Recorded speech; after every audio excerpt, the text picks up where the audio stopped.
انا کفیناک المستہزئین، بے شک ہم آپ کی طرف سے کافی ہوں گے مذاق اڑانے والوں کو. یہ جو مذاق اڑا رہے ہیں ان کے مقابلے میں ہم آپ کو کافی ہیں. یعنی آپ کی طرف سے ان لوگوں کا مقابلہ کرنے کے لیے جنہوں نے دین سے تمسخر کرنا، دین کا مذاق اڑانا اپنا وتیرہ بنا رکھا ہے، ہم آپ کو کافی ہیں، ہم آپ کی مدد کریں گے. اب یہ مذاق اڑانے والے کون تھے؟ یہ 5 سردار تھے جو خاص طور پر پیش تھے نبی صلی اللہ علیہ وسلم اور آپ کی باتوں اور آپ پر اترنے والے وحی کا مذاق اڑانے والے. نمبر 1، بنو اسد سے اسود بن مطلب، نام ہے اسود کالے کو بھی کہتے ہیں. بنو زہرہ سے اسود بن عبد یغوث، اس کا دوسرے کا نام بھی اسود ہے. بنو مخزوم سے ولید بن مغیرہ. بنو سہم سے عاص بن وائل. بنو خزاعہ سے حارث بن طلاطلہ، طوئے کے ساتھ طلاطلہ. یہ 5 لوگ جو تھے یہ سب سے آگے تھے مذاق اڑانے میں. اب آپ دیکھیے کہ جب آپ کسی کو کوئی دین کی بات بتاتے ہیں اور کوئی شخص آپ پہ ہنسنا شروع کر دے یا آپ کو مذاق اڑانا شروع کر دے تو پھر آپ کا کیا حال ہوتا ہے؟ پھر آپ کیا کرتے ہیں؟ چپ ہو جاتے ہیں نا، یا عجیب سا فیل ہوتا ہے، تکلیف ہوتی. تو فرمایا آپ نے چپ نہیں ہونا، فاصدع بما تؤمر، بتاتے جانا ہے. آپ بتائیں گے، لوگ مذاق اڑائیں گے، لیکن ہم آپ کو بچا لیں گے. ان سب کی طرف سے ہم کافی ہیں آپ کو. وہ 5 ہیں تو کوئی بات نہیں، ان کے مقابلے میں ایک اللہ آپ کو کافی ہے. اور ہوا بھی یہی کہ یہ سارے کے سارے ایک کے بعد ایک ختم ہوتے گئے. اور ان سب کی جو وفات کا حال تاریخ میں لکھا ہوا ہے وہ بڑا انٹرسٹنگ ہے کہ کسی کو چھوٹی سی چوٹ لگی پاؤں پر تو وہ زخم بگڑ گیا تو مر گیا، تو کسی کو کہیں اور لگا کچھ پتھر، اور کسی کو کسی طرح، سب کے سب ختم ہو گئے. چھوٹی چھوٹی چوٹوں سے چھوٹے چھوٹے زخم ان کے بڑے ہو گئے. کچھ سردار تو ان کے مارے گئے تھے نا جنگ بدر میں بعد میں، لیکن یہ جو تھے یہ مکہ میں ہی مر گئے تھے، یہ جنگ بدر تک زندہ بھی نہیں رہے تھے.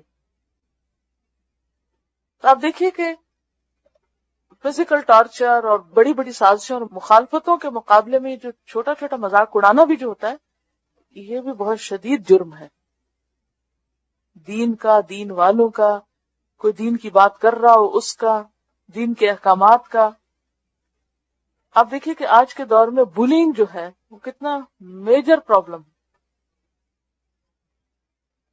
اس میں کوئی فزیکل ابیوز نہیں ہوتا، صرف بعض اوقات باتیں اور مذاق اڑانا جو ہے وہ بچوں کی پرسنالٹی کو کرش کر دیتا ہے، ان کے اندر فرسٹریشن پیدا کر، ان کے بگاڑ کا سبب بن جاتا ہے. تو مذاق اڑانا کوئی چھوٹی بات نہیں ہے، بہت بڑی بات، بہت سخت بات. جی بعض بچوں میں مینٹل افیکٹ بھی ہوتا ہے. تو آپ دیکھیے کہ اللہ سبحانہ وتعالیٰ نے وعدہ کیا کہ ہم آپ کے لیے کافی ہیں، آپ فکر ہی نہ کریں. دیکھیں تو صحیح ہم ان کے ساتھ کیا کرتے ہیں. ان کو تو ہٹایا راستے سے، پھر مذاق اڑانے کے علاوہ، تان و تشنیع کرنے کے علاوہ پھر وہ لوگ تھے جو آپ پہ پتھر پھینکتے تھے اور اسی طرح کے تکلیفیں دیتے تھے، پھر حتیٰ کہ آپ کو قتل کرنے کا ارادہ کیا. پھر آپ کو اللہ سبحانہ وتعالیٰ نے ہجرت کے حکم دیا اور آپ کو نکال لے گئے. لیکن ایک بات جو بالکل واضح ہے کہ ان ساری مشکلات اور مخالفتوں کے باوجود دین پریویل کیا، دین غالب آ کر رہا. آپ کا بھی ٹیسٹ تھا، صحابہ کا بھی ٹیسٹ تھا، سب کا ٹیسٹ تھا، لیکن اللہ کی مدد آئی. اور اس میں ہم سب کے لیے سبق ہے کہ کہیں بھی اللہ کا کام کرنے میں کوئی مشکل پیش آئے تو اس پہ گھبرائیں نہیں. جو لوگ مذاق اڑا رہے ہیں، مخالفتیں کر رہے ہیں، اگر آپ سنسیئر ہیں تو اللہ تعالیٰ ان کے مقابلے میں آپ کو کافی ہے. ان کا بندوبست وہ خود کر دے گا، ان سے نبٹ لے گا. آپ کی استقامت کی ضرورت ہے. اب اگر ایسا ہو تو پھر انسان کیا کرے؟ کیونکہ وقتی طور پہ پریشانی تو بہت ہوتی ہے. جب آپ مثلا خاندان میں ہیں، رشتے داروں میں ہیں، بعض اوقات دوستوں میں ہیں، کہیں سڑک پہ جا رہے ہیں، کہیں کچھ خرید رہے ہیں، اور کوئی شخص آپ کے بلی کر رہا ہے تو کیا کریں گے اس وقت؟ بعض لوگ تو جواباً، یعنی کسی کے مذاق اڑانے کے جواب میں بعض لوگ تو فزیکلی بھی جوابی حملہ کرتے ہیں. کئی قتل و غارت اس وجہ سے ہو گئی. بعض دفعہ آپ نے سنا ہوگا نا کہ لوگ مار بھی ڈالتے ہیں کس کو؟ جو ان کا مذاق اڑائے. یہ کہ چھوٹی سی بات نہیں ہوتی.